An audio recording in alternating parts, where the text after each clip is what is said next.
Hello everyone. Welcome back. Today, we've got some crucial news you don't want to miss.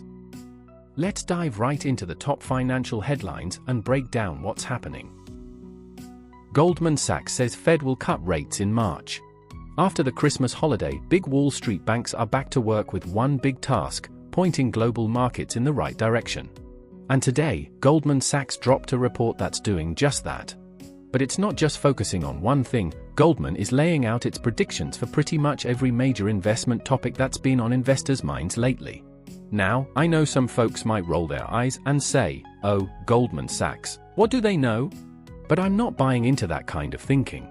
Goldman is one of the biggest investment banks in the world, and they've thrown out some solid predictions that at least give us something to go off of, whether we agree with them or not. It's worth considering. So, what exactly is Goldman predicting? Fed's balance sheet. Goldman predicts that the Federal Reserve will slow down its balance sheet reduction in January 2025 and will stop it completely by the second quarter of that year. This is a big deal, because aside from rate changes, the Fed's balance sheet plays a huge role in global liquidity. And honestly, not many other big banks are calling this one yet, so it's worth paying attention to. US GDP growth. Goldman is projecting that US GDP will grow 2.4% in 2025. This is an important forecast because it gives us a sense of whether the US economy will go into recession or overheat. Goldman's outlook is pretty neutral to positive here, which gives us a baseline to judge both the US and global markets. US inflation. When it comes to inflation, Goldman is forecasting that core personal consumption expenditures, PCE, the Fed's favorite inflation gauge, will cool down to 2.4% in 2025. Right now, PCE is hovering around 2.8 to 2.9%, so Goldman's calling for a further easing of inflation in the US next year. US unemployment. Goldman expects US unemployment to drop slightly in 2025, from the current 4.1% to 4%. This fits with their prediction of 2.4% GDP growth, suggesting a slow but steady economy. Global economic growth. On the global stage, Goldman forecasts a 2.7% growth rate for the world economy in 2025. This is a pretty solid estimate, considering the ongoing challenges in major economies. China's growth. Finally, Goldman predicts China's GDP growth will slow to 4.5% in 2025. This is a significant deceleration from previous years, and it reflects the broader slowdown in China's economy. My takeaway: out of Goldman's 7 big predictions, 6 are pretty standard and could be made by other investment banks. But it's their prediction on the Fed's rate cuts that stands out as particularly bold. Most other banks are sticking with the idea that Powell will only cut rates twice in 2025, but Goldman is predicting a rate cut in March. Plus, they're the only ones calling for a slowdown in the Fed's balance sheet shrinkage. This isn't something we're hearing from many other big players in the market right now. So, even if you don't agree with everything in Goldman's report, it's definitely worth giving it a closer look. They're making some calls that could have a big impact on the global market, and those predictions should be part of the conversation going forward. Next, Korea impeaches 2 leaders in less than 2 weeks as crisis deepens. In a shocking turn of events, South Korea's National Assembly has impeached 2 of its top leaders in under 2 weeks. The latest blow to President Yoon Suk-yeol's already unstable government came today, as the National Assembly voted to impeach acting President Han Duck-soo. Just a little over a week ago, Yoon was temporarily suspended from office after declaring a brief state of emergency. Now, Han Duck-soo, who stepped in as acting president, is out after the National Assembly voted 190-0 in favor of his impeachment. This is a huge deal because, unlike the 2/3 majority needed to impeach a sitting president, acting presidents can be impeached with a simple majority. Han, in his response, said he would respect the decision and step down. This marks the first time in South Korea's history that an acting president has been impeached. But the question now is, who's in charge? Well, the answer for now is Finance Minister Choi Sang-mok. He's stepped in as the temporary leader to keep the government running, though he's made it clear that it won't be easy. He's promised to try and minimize the chaos, and has ordered his team to ramp up surveillance on North Korea to prevent any potential provocations. But even Choi himself doesn't think this situation is sustainable. A political science professor at Seoul Meiji University, Shin Ryu, pointed out that it's impossible for Choi to effectively handle not just his role as finance minister but also acting president and acting prime minister all at once. He said it's just not normal for one person to be responsible for so many important positions in the government. And here's where things get really complicated. Yoon Suk-yeol, despite the impeachment motion passing in Parliament, isn't fully out of the picture yet. The Constitutional Court still needs to approve his removal. But here's the kicker, there aren't enough judges to make that decision because the court is understaffed. So, while Parliament has voted for Yoon's removal, the court can't make a final ruling on it yet. The opposition-controlled Parliament has rushed to nominate 3 new Constitutional Court judges to fill the vacancies, but here's the catch, the president needs to approve these appointments. And since Yoon is still technically the president, though suspended, it's up to Han Duck-seo to decide whether or not to approve these nominees.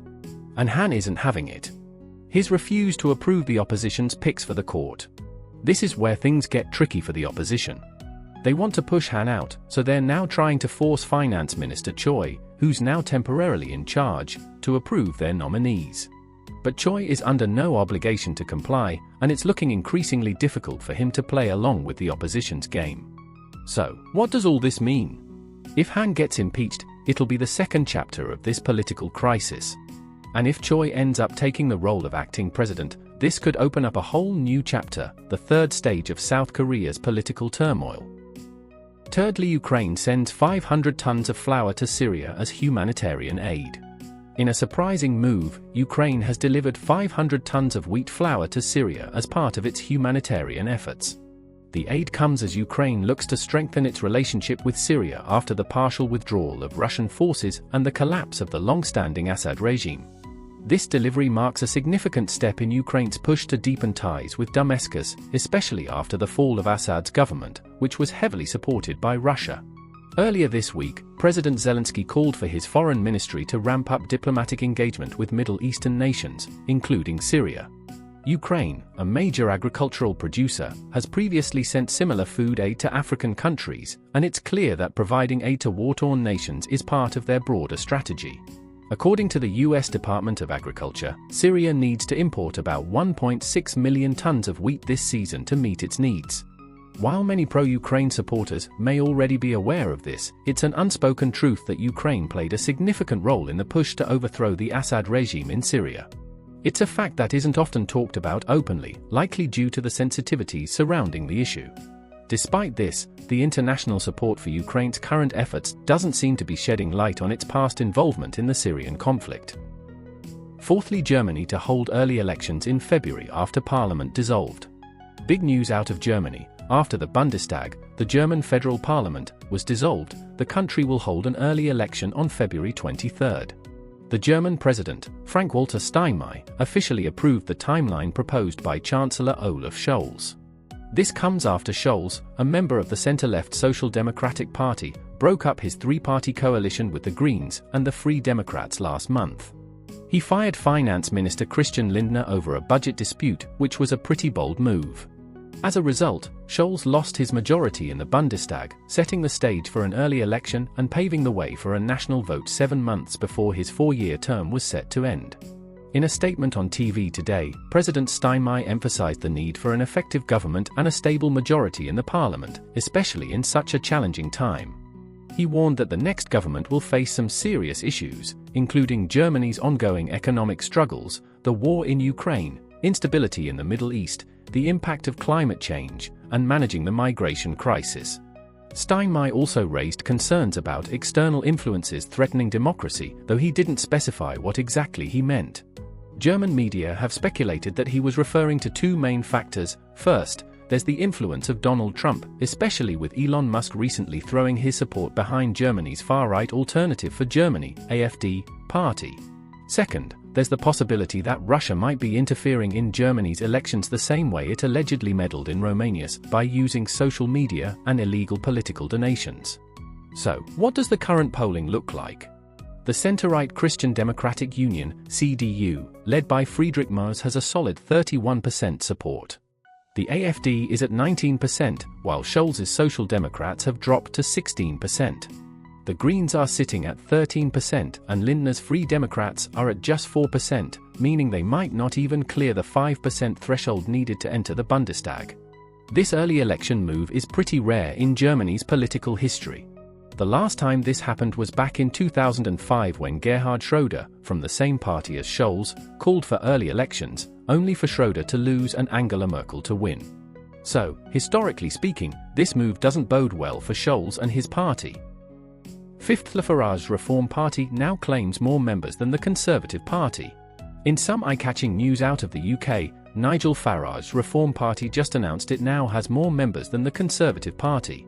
Farage, who's best known for leading the Brexit movement, is back in the spotlight, and this time, he's got some serious support from tech mogul Elon Musk. Musk recently threw his weight behind the Reform Party, pledging to help them win big in the next UK general election. With all this attention, the Reform Party has become a hot topic in international media. So, what's the big deal? According to the Reform Party's website, their membership has now surpassed 133,000 people. Farage is calling this a historic moment, saying the party's membership numbers are now bigger than the Conservatives. He made a bold statement, declaring that the true opposition party in the UK isn't the Conservative Party anymore, it's now the Reform Party, which recently rebranded itself as the British Party. This is a big blow to the Conservatives, who are still in disarray, with their members still fighting over direction and leadership. The rise of the British Party isn't exactly surprising given the chaos within the Tories. Finally, let us focus on a major shift in Japan.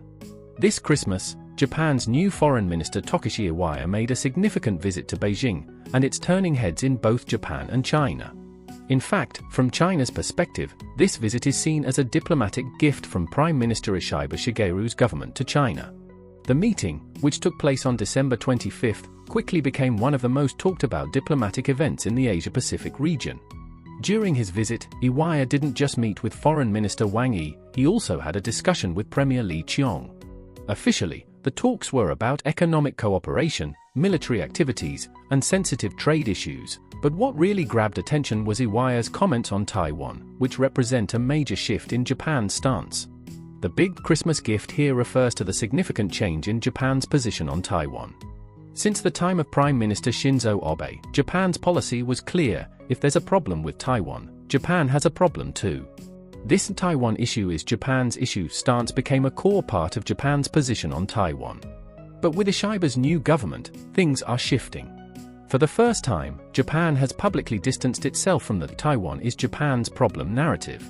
Instead, Iwaya proposed what's called the no-issue theory. Essentially, Japan's new government believes Taiwan should remain peaceful, with no one trying to change the status quo by force. So, Japan's official line now is that it's not about Taiwan being Japan's issue, but about ensuring that no one changes Taiwan's peaceful situation through force. This doesn't mean Japan is entirely siding with China on Taiwan, it just means Japan is no longer openly challenging China by holding onto the Taiwan issue is Japan's issue or position. This is a big step for Japan, but it doesn't necessarily mean Japan is fully on China's side. Iwaya emphasized that Japan is not provoking China with the idea that Japan would automatically fight if there's trouble in Taiwan. He clarified that Japan just doesn't want anyone changing the current situation by force, which effectively means Japan is still against any Chinese military action towards Taiwan. So, while this shift is seen as a significant breakthrough in Japan-China relations, it doesn't mean Japan is going to start aligning with China's views on Taiwan. This is a move to avoid confrontation while still maintaining some degree of independence in Japan's approach. I have 2 points I'd like to share with everyone about this shift. 1. Ishiba's changing policy on China. Ishiba's government is clearly moving towards a more conciliatory stance with China. The key point is that they're trying to calm things down with China, stepping away from the previous, more confrontational policies. But will Japan get the results they're hoping for? That remains to be seen. For instance, Japan has been hoping to settle the dispute over the Senkaku Islands, known as the Jeju Islands in China, and China has recently agreed to remove certain markers from the area. But China has continued to send Coast Guard ships to the area almost daily for the last 3 years. If this continues, it could undermine the goodwill Japan hopes to build. Whether or not Japan's approach to China leads to real changes on the ground will be an important issue to watch. 2. Ishiba's bold foreign policy ideas. Ishiba is clearly thinking big with his foreign policy ideas. Not only is he trying to ease tensions with China, but when he first took office, he made a proposal that was controversial, especially in Washington. Ishiba suggested that, since Japan and the US have a mutual defense treaty and the US has military bases in Japan, Japan should be allowed to send troops to the US in the same way. This, of course, hasn't gone over well with American officials. So far, the Biden administration hasn't responded to this suggestion, and the large US think tanks have largely ignored it. I even think Ishiba would be hesitant to bring this up with someone like Donald Trump. If he did, Trump could easily say, "Sure, let's pull all US troops from Japan and you can deal with China on your own." So, how far Ishiba can push this bold foreign policy and how it will play out domestically in Japan is something to keep an eye on. That's all for today. Thanks so much for watching. If you found this video helpful, don't forget to hit the like button and subscribe for more updates. I look forward to seeing you in the next one.